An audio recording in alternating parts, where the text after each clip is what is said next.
What's up, guys? Boy Benny. There are these submersibles that can go down to the bottom of the ocean. They're built with this reinforced steel and carbon fiber, and it's like really, really tough to do that because the amount of pressure that it takes to get an item to the bottom of the ocean with the world, effectively the weight of the world on top of it, and not have it explode. Well, that means that thing's got to be really rock solid. And that is exactly what we think of President Trump. Quite frankly, President Trump is facing 400 years in prison, 91 felony accounts, hundreds, maybe even thousands of other lawsuits all around the country. He's facing on the entire deep state, the entire global hegemony that stands against him and his model of governance.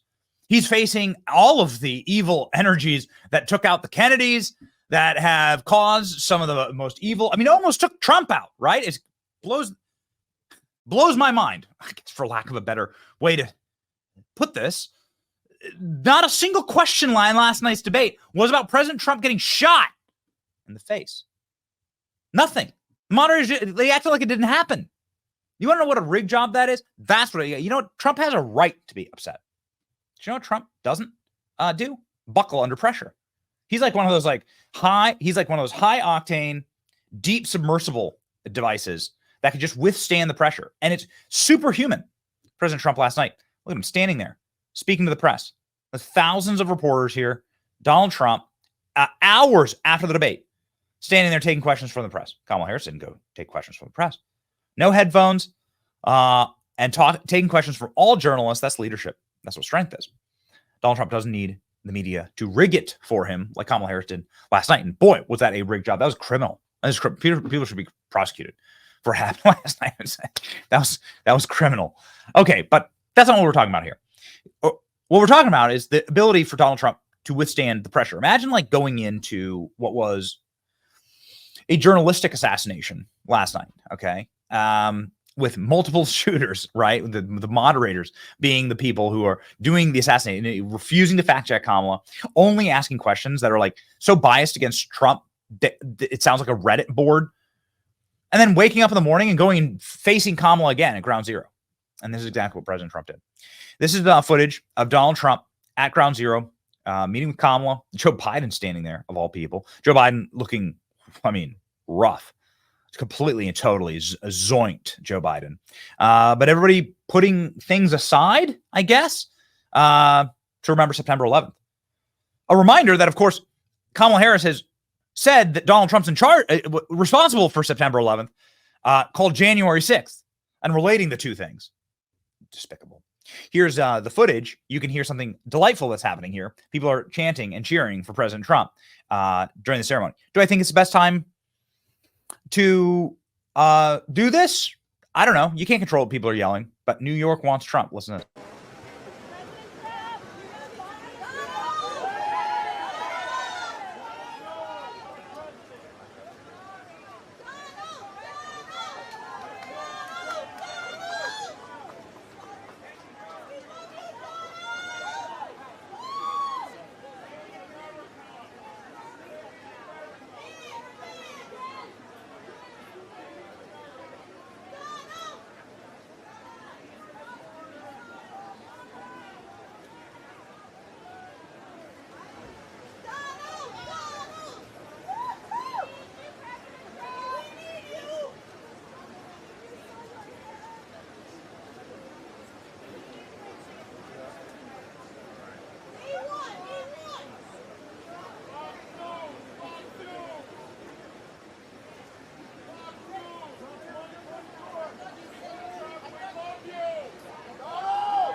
People there in New York saying that they love President Trump.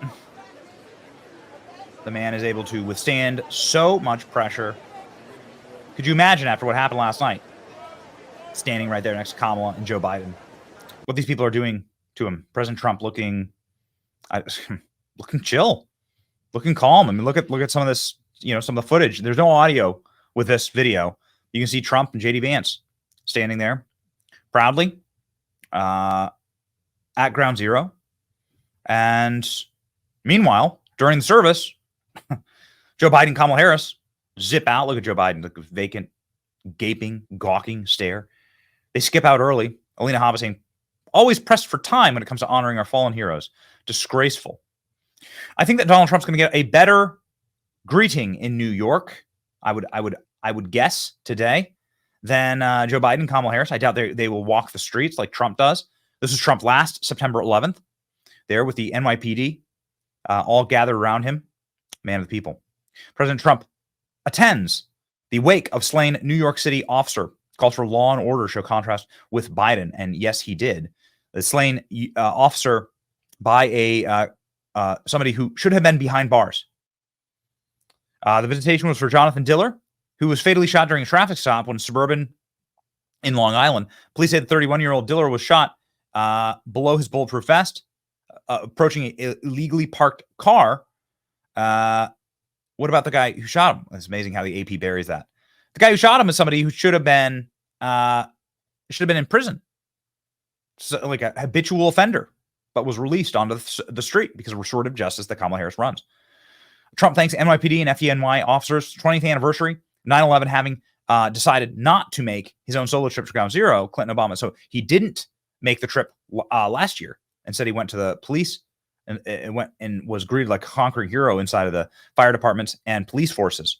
See Donald Trump here being again greeted and welcomed warmly. The police love President Trump. This is something that's true everywhere that he goes.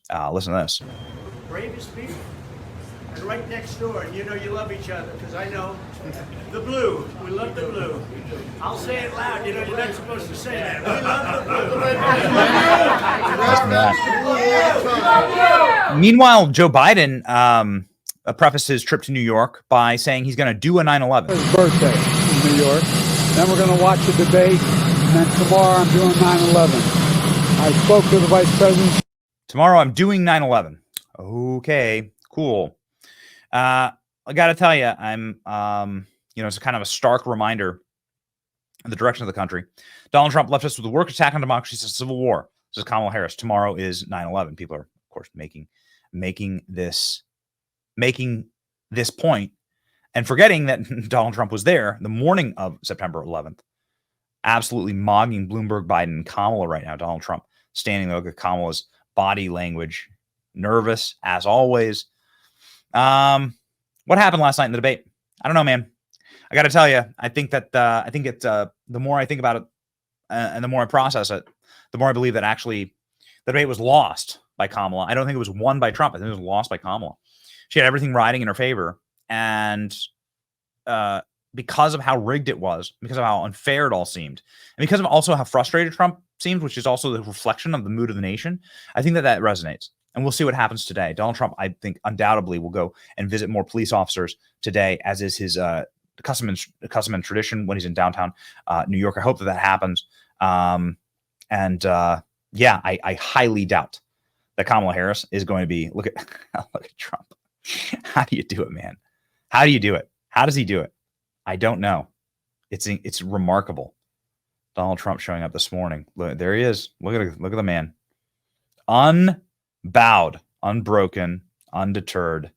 President Trump, ready to go after the 3-on-1 debate. People are going to see it for what it is.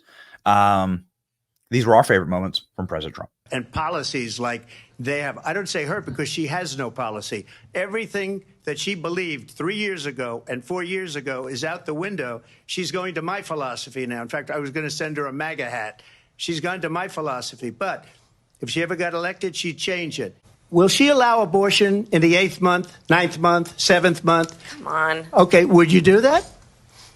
Why don't you ask her that question? Why don't you answer the question? Would you because veto? Under Roe v. Wade, answer the question, would you veto? You could do abortions in the 7th month, the 8th month, the 9th That's month, not true. and probably after birth. Just look at the former governor of Virginia.